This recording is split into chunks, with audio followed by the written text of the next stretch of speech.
खबर समाचार में आपका स्वागत है। दोस्तों नमस्कार। आज़ाद समाज पार्टी के राष्ट्रीय अध्यक्ष चंद्रशेखर आज़ाद का बांदा में जोरदार स्वागत।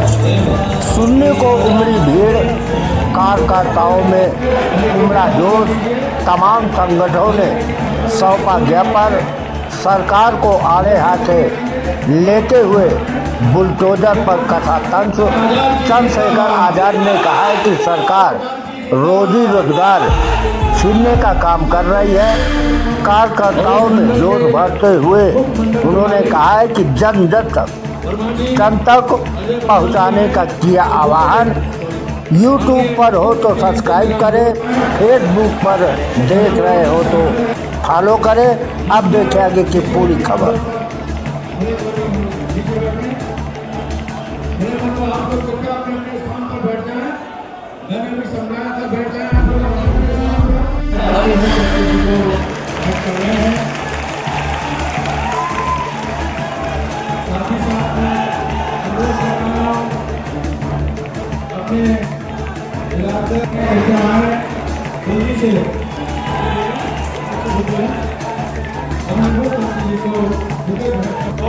अभी तक लगातार हासिल करते रहेंगे। उनकी बराबरी उनसे आगे कैसे निकले इस बात को लेकर के एक ही बात कही कि आप मुझे देखने हॉस्पिटल मत आना।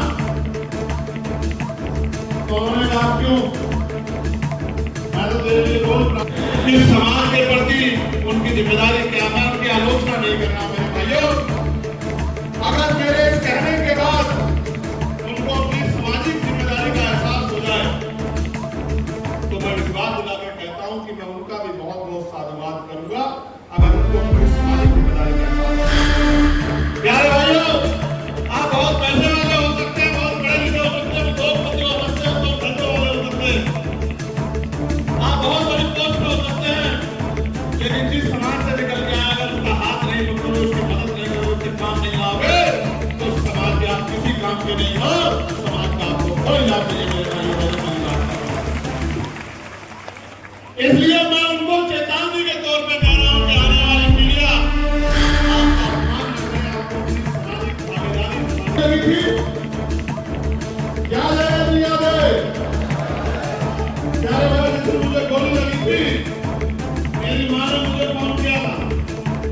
अगर मैं अपनी माँ के आंसू नहीं पूछूंगा, अपनी बहनों को सम्मान नहीं दिलाऊंगा, जब तक अपने भाइयों के घरों तक रोजगार नहीं पहुंचाऊंगा, अपनी माओ के हाथों को मजबूत नहीं करूंगा, उनको सुख सुविधा नहीं पहुंचाऊंगा, उनके होने वाले न्याय को डर से खत्म नहीं करूंगा, जब तक उनकी लाठी नहीं बनूंगा, तब तक मैं चैन से बैठने का काम नहीं करूंगा, पढ़ाई करने का काम करूंगा। लड़ाई बहुत लंबी है प्यारे भाइयों। अयोध्या में बड़े पैमाने पे अत्याचार हो रहा। कहीं बुलडोजर चलता है, कहीं हाफ इनकाउंटर होता है, कहीं उनके नेताओं को मार दिया जाता है और उनके दर्द को कोई पूछने वाला नहीं। नेताओं को तो उनको अपने बाजू में बिठाने में भी, अपने स्टेज में बिठाने में भी तकलीफ होती। कहीं उनकी मस्जिदों को, कहीं दरगाहों को, कहीं खानकाहों को, कब्रिस्तानों को फूट किया जा रहा है, उनसे छीना जा रहा है।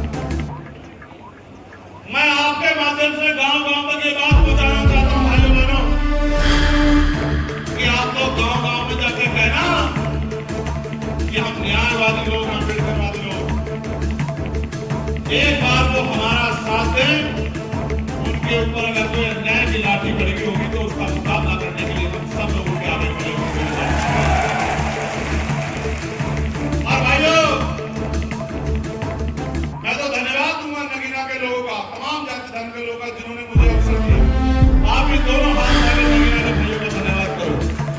बोलो धन्यवाद नगीना। लेकिन आप ये भी ध्यान लो कि जो प्रमोशन,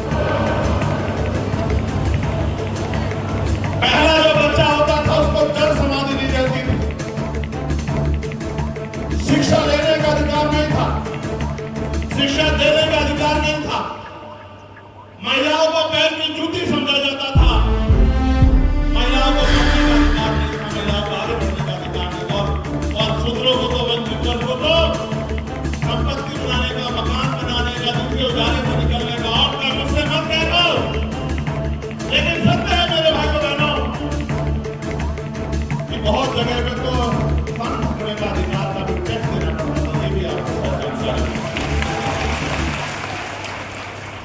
और यही नहीं मेरे भाइयों, संस्कृति का बखान करने वाले जालिम लोग ये नहीं बताते कि गरीब की बेटियों को शादी के बाद सामंतियों के घरों में कुछ रात गुजारनी पड़ती थी, ये नहीं बताया जाता कि ऐसी ऐसी कुप्रथाएं थी। आज अगर एक भी कुप्रथा को लागू कराने का काम करता है तो हमारे दिल में आग लग जाती है और हम मुकाबला करने को तैयार हो जाते हैं। ऐसी ऐसी कुप्रथाओं में जकड़े देश को आजादी दिलाने का काम किया और सरे बाबा साहब को जाता है, लेकिन संघर्ष शुरू राष्ट्रपिता ज्योतिबा फुले ने कर दिया था। हुए थे और आज बांदा में हमारा 14वां सम्मेलन, अभी इसके बाद 4 सम्मेलन बाकी। कमजोर वर्गों के रिटायर्ड कर्मचारी, अधिकारी और समाज में प्रतिष्ठित व्यक्तियों को बुलाकर हम लोग आजाद समाज पार्टी के जरिए बहुजन महापुरुषों के रुके हुए आंदोलन को आगे बढ़ाना चाहते हैं। जिससे आंदोलन बने, आंदोलन से शक्ति पैदा हो, शक्ति से बदलाव हो, ऐसी पॉलिसियां बने जिससे लोगों के जीवन में खुशहाली आए। और आज ये 14वां सफल सम्मेलन बांदा में हुआ है। मेरा विश्वास है कि बाकी सम्मेलन जब खत्म होंगे तो आजाद समाज पार्टी ग्रामीण क्षेत्रों में अपनी पकड़ को बहुत मजबूत कर चुकी होगी।